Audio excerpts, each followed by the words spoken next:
So hi everyone, welcome to Indian study 24/7। This is Rehan Ahmad.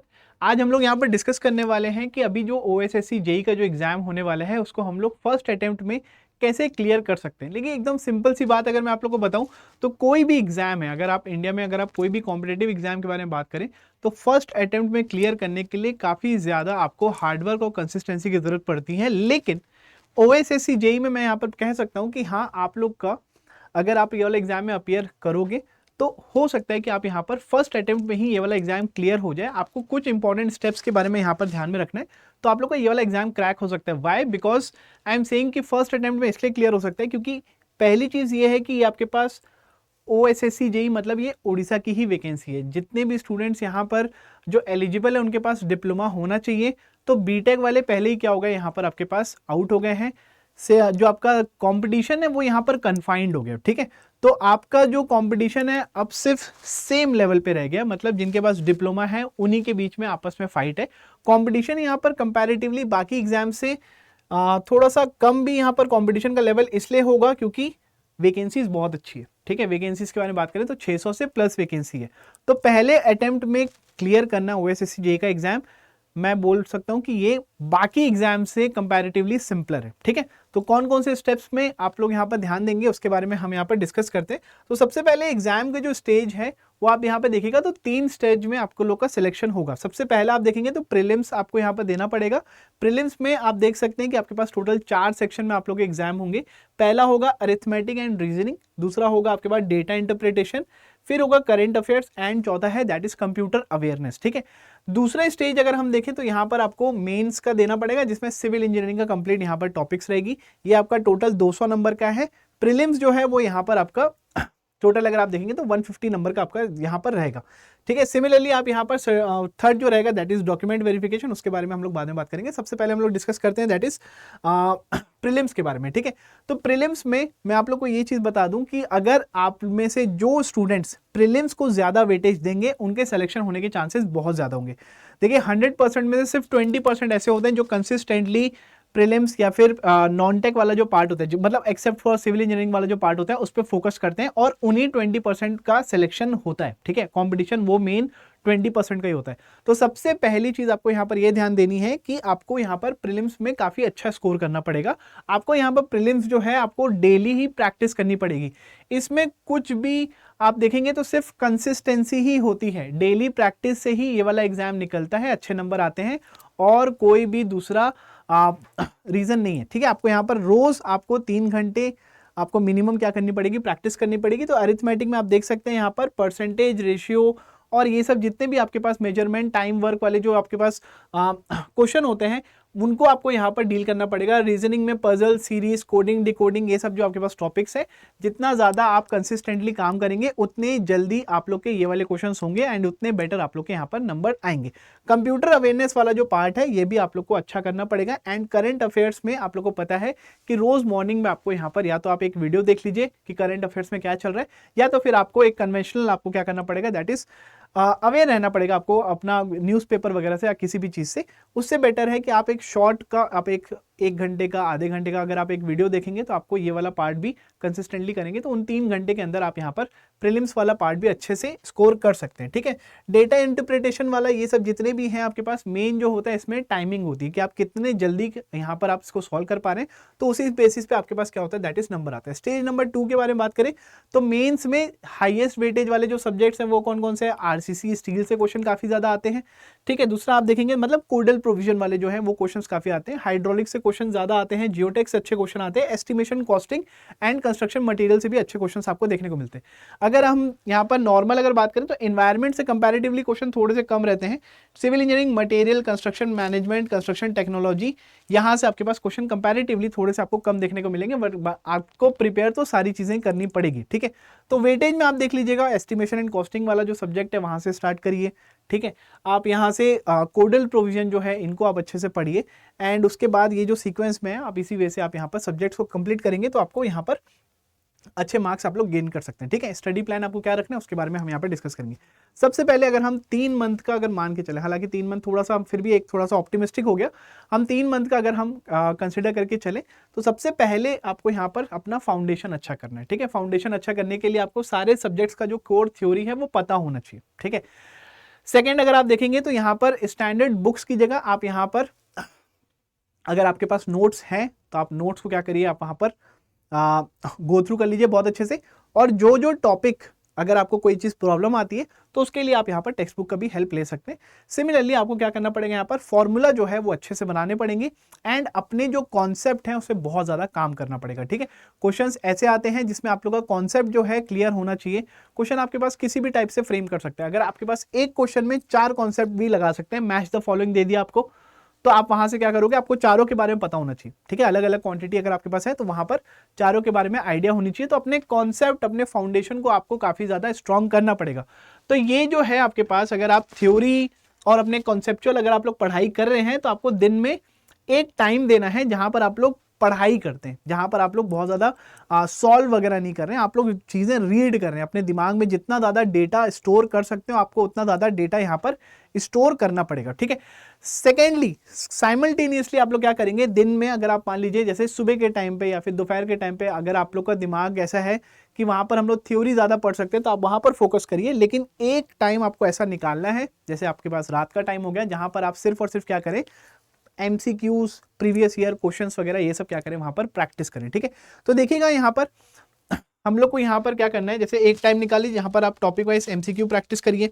ठीक है, कुछ कुछ आप लोग यहाँ पर न्यूमेरिकल्स की तरफ भी फोकस करिए एंड प्रीवियस ईयर जो पेपर है उसको सॉल्व करना बहुत ज्यादा इंपॉर्टेंट है। अगर आप लोग प्रीवियस ईयर की तरफ देखेंगे तभी आपको चीजें समझ में आएगी कि क्वेश्चन का पैटर्न कैसा है। ठीक है, अगर आप क्वेश्चन का पैटर्न देखेंगे तो मैं आप लोगों को एक सिंपल सी चीज बता दे रहा हूं, अगर आप लोग ओएसएससी जेई का ये जो प्रैक्टिस कर रहे हैं तो आपको सबसे पहले प्रीवियस ईयर ओएसएससी का देखना है और एसएससी जेई के क्वेश्चंस आपको यहाँ पर सॉल्व करने रहेंगे।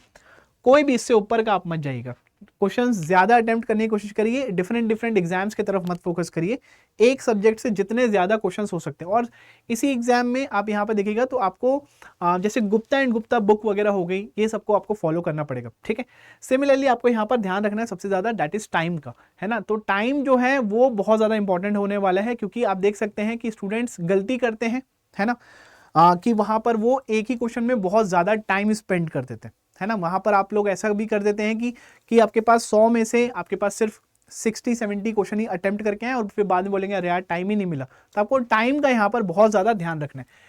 तो ये आपको दोनों चीजें पहले महीने ही करनी है, आपको कंसेप्ट भी स्ट्रॉन्ग बिल्ड करना है और आपको यहाँ पर साथ साथ प्रैक्टिस भी करनी रहेगी। फिर आते हैं मंथ 2 पे। तो मंथ 2 के बारे में बात करें तो यहाँ पर आपको पूरे सब्जेक्ट का रिवीजन करना पड़ेगा।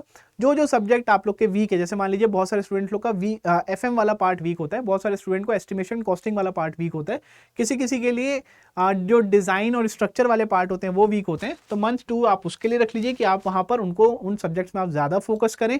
सिमिलरली आपको यहाँ पर अगर फॉर्मूला शीट आपके पास बनी हुई है या फिर आपने किसी का लिया हुआ है या फिर आपने खुद से बनाने का ट्राई कर रहे हैं तो आप उसको भी क्या करें, बहुत अच्छे लेवल पे डेली गो थ्रू करें। ठीक है, और उसके बाद लास्ट में आप देखेंगे तो आपको यहाँ पर आईएएस कोड का जो जितने भी इंपॉर्टेंट कोडल प्रोविजंस है वो भी आपको यहाँ पर याद करने पड़ेंगे। लास्ट में अगर आप देखेंगे तो मंथ 3 में आपको करना क्या है, जो मॉक टेस्ट है आप उसको अप्लाई करिए। आप देखिए कि आपके पास दिक्कत क्या आती है। मुझे ऐसा लगता है मेनली जो प्रॉब्लम्स आएगी वो आप लोग की प्रीलिम्स वाले उसमें आएगी कि आपके पास कम टाइम रहेगा एंड क्वेश्चंस जो रहेंगे वो कंप्लीट आप लोग अटेंड नहीं कर पा रहे हो। एंड मॉक टेस्ट में सबसे इंपॉर्टेंट ये हो जाता है कि आपको समझ में आता है कि आप सिली मिस्टेक कहाँ पे करते हैं, आप कहाँ पर आपको ये वीक पॉइंट समझ में आ जाएगा कि अच्छा मैं यहाँ पर क्वेश्चन जो है मैं 2 बार पढ़ता ही नहीं हूँ, मैं पहली बार ही पढ़ के मैं क्वेश्चन सॉल्व कर देता हूँ, फिर बाद में पता चलता है कि मैं क्वेश्चन अच्छे से रीड ही नहीं किया था, जो मैंने ऑप्शन टिक किया वो तो एक्चुअली पूछा भी नहीं गया था, उसका जस्ट अपोजिट पूछा गया था, लेकिन सिंस मैंने वहां पर हड़बड़ी में गड़बड़ी वाला हिसाब कर दिया था तो वहां पर आप लोग का मिस्टेक हो जाएगा। तो मंथ 3 में आपको यहाँ पर मॉक टेस्ट देना है, जो भी आप लोग के वीक एरियाज हैं उसको आपको यहाँ पर क्या करना है, दैट इज ज्यादा आपको इंप्रोवाइज करने की जरूरत पड़ेगी। तो ये 3 महीने का प्लान है, ये 3 महीने आपको यहाँ पर हर चीज पे फोकस करना है। ठीक है, एक बार फिर से सुन लीजिए, 3 घंटा आपको पेपर 1 में जो हमारे पास प्रिलिमिनरी एग्जाम है आपको उसको डेली कंसिस्टेंटली क्या करना है, वहां पर उसको सॉल्व करना है। पेपर नंबर 2 में आपके पास 2 पार्ट में डिवाइड कर लीजिए, एक आपके पास थ्योरी वाला पार्ट रखिए जिसमें आप 2-3 घंटे आप सिर्फ क्वेश्चन की थ्योरीज पढ़ रहे हैं, एंड दूसरा आप ऐसा पार्ट रखिए 2-3 घंटे का जहां पर आप सिर्फ क्वेश्चंस को सॉल्व करें। क्वेश्चन को सॉल्व करने के लिए आपको प्रीवियस ईयर का पेपर लेना है और एसएससी जेई के क्वेश्चंस भी आप यहां पर देख सकते हैं। ठीक है, तो स्ट्रैटेजीज में आप यहाँ पर देखिएगा कि आप लोग सिलेबस बहुत अच्छे से समझ जाइए कि सिलेबस क्या है, और यहाँ पर प्रायोरिटाइज करना है आपको थ्योरी क्वेश्चन। बहुत ज्यादा न्यूमेरिकल की तरफ ओरिएंटेड मत रखिए, बड़े बड़े इक्वेशंस वगैरह से क्वेश्चन नहीं आएंगे, प्रीवियस ईयर क्वेश्चन आपको यहाँ पर सॉल्व करना है, और स्टैंडर्ड बुक का जो यूटिलाइज करना है आपको वो इंपॉर्टेंट तरीके से करना है। कैसे आप पूरा थ्योरी मत पढ़िए, किसी भी पॉइंट पे अगर आपको डाउट लगता है कि हाँ ये टॉपिक मेरे को समझ नहीं आ रहा है, बस उसी पॉइंट के लिए आप क्या करें, वहां पर बुक्स का उसको आप रेफर करिएगा। ध्यान रखना है कि इस वाले एग्जाम में आपका नेगेटिव मार्किंग भी रहेगा 1/4 का, तो आप उसको भी क्या करेंगे, दैट इज ध्यान में रखेंगे। अब इसमें करना क्या है, आप यहाँ पर मेक सब्जेक्ट वाइज फॉर्मूला है, कॉन्सेप्ट के जो भी आप पढ़ रहे हैं साथ ही साथ नोट बनाते हुए चलिए।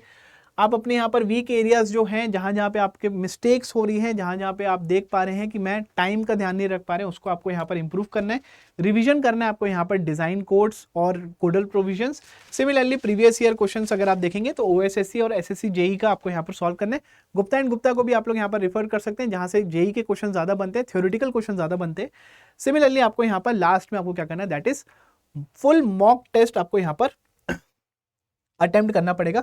डेली आप टारगेट रख लीजिए 6 से 8 घंटे का, जिसमें 3 घंटा आप प्रीलिम्स का रखिए और 2-2, 3-3 घंटा आप थ्योरी और क्वेश्चन प्रैक्टिस इसका आप रखेंगे, तो 3 पार्ट में आप यहाँ पर रखिएगा। ठीक है, तो ये वाला पेपर जो है बहुत अच्छे लेवल पे हो जाएगा।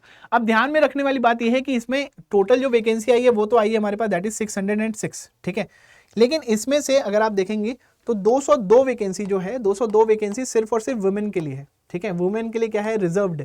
तो अगर आप में से जो भी फीमेल कैंडिडेट्स हैं, ठीक है, तो अगर उन लोग ये वाला अगर डिप्लोमा करे हुए हैं सिविल इंजीनियरिंग में, उनके लिए बहुत ही गोल्डन अपॉर्चुनिटी। ठीक है, अगर आप देखेंगे तो अगर टोटल जो कंपटीशन का लेवल अगर 100 होता है इंडिया में, तो अगर आप ओडिशा में अगर आप एक वुमेन अगर आप फीमेल कैंडिडेट हैं, तो आप देखिएगा कि आपका जो कंपटीशन है वो सिर्फ 10 ही है। ठीक है, लेवल जो मैं बता रहा हूँ, अगर आप लेवल 100 से अगर आप नॉर्मली एसएससी जेईई में अगर आप फाइट कर रहे हैं, तो ओएसएससी जेईई में उसका लेवल सिर्फ और सिर्फ 10 ही रहेगा। तो वैकेंसी बहुत अच्छी है, अपॉर्चुनिटी बहुत अच्छी है। 2 से 3 महीना आपको क्या करना है, रगड़ देना अपने आप को, आपकी लाइफ यहाँ पर चेंज हो सकती है। ठीक है, अब इसमें करना क्या है, या तो आप लोग खुद से आप लोग प्रैक्टिस करें, ठीक है, लेकिन उसमें प्रॉब्लम क्या आती है, उसमें प्रॉब्लम मेनली ये आती है कि हमें पढ़ना कहाँ से है वो चीज़ हमें पता नहीं होती है, एक कंसंट्रेटेड हमें नोट्स नहीं मिलता है, कंसंट्रेटेड हमें गाइडेंस नहीं मिलती है। तो या तो आप खुद से करेंगे, लेकिन उससे बेटर भी अगर आप हमारे साथ करना चाहते हैं तो आप यहाँ पर आप देख सकते हैं कि ये जो बैच है, दैट इज कलिंगा बैच, आप यहाँ पर जो देखेंगे तो वो सिविल इंजीनियरिंग में प्रीलिम्स और मेंस दोनों के लिए हमने यहाँ पर डेडिकेटेड लॉन्च किया हुआ है। तो आप इसमें भी एनरोल कर सकते हैं। इसमें आप लोग को प्रीलिम्स में भी आपको पूरा डेडिकेटेड यहाँ पर कोर्स कवर करवाया जाएगा, एंड मेंस में जो सिविल का है वो भी आपको यहाँ पर कंप्लीटली क्या करेगा, यहाँ पर पूरा कोर्स जो है दैट विल बी कवर्ड, है ना। तो ये 3 मंथ्स के अंदर आप यहाँ पर कंप्लीटली सिलेबस जो है आप यहाँ पर कंप्लीट कर सकते हैं। इसमें फायदा क्या होगा, इसमें फायदा ये होगा कि आपको सिर्फ और सिर्फ क्लास अटेंड करनी है। ठीक है, आपको यहाँ पर रोज ढूंढना नहीं है कि मैं करंट अफेयर्स के लिए पढ़ूं क्या, मैं कंप्यूटर अवेयरनेस के लिए कौन सी बुक पढ़ूं, कौन से रिसोर्सेस लाऊं, मैं रीजनिंग की तैयारी कैसे करूं, मैं कोडल प्रोविजंस को कैसे पढ़ूं, मैं नोट्स कहां से जुगाड़ करूं। सारे जो हैसल है वो यहाँ पर फ्री हो जाएंगे। आपको रोज पीडीएफ मिलेगी, आपको रोज डीपीबीज मिलेगी जहां पर आपको क्वेश्चन सॉल्व करना है, आपको डेली लेक्चर्स मिलेंगे रिकॉर्डेड फॉर्म में। अगर आप कोई सब्जेक्ट आपको पहले से आता है तो आप उसको भी देख सकते हैं, अगर आप लाइव देखना चाहते हैं तो आप लाइव में भी यहाँ पर अटेंड कर सकते हैं। ठीक है, तो सिंपल सा फंडा है। यहाँ पर आप लोग को अटेंड करने के लिए आपको करना क्या है, क्लासेस में एनरोल करने के लिए आप सबसे पहले यहाँ पर हमारी वेबसाइट में आ जाइएगा, डेट इज अड्डा 24/7। ठीक है, तो गूगल में सर्च करिएगा अड्डा 24/7। जैसे आप यहाँ पर क्लिक करेंगे तो आप देख सकते हैं यहाँ पर ऑल कोर्सेस यहाँ पर लिखा हुआ है। आप यहाँ पर चले जाएगा इंजीनियरिंग एग्जाम्स में, आप देख सकते हैं यहाँ पर ओएसएससी जेई लिखा हुआ है। ठीक है, जैसे आप यहाँ पर ओएसएससी जेई में क्लिक करेंगे तो आप देखिएगा कि यहाँ पर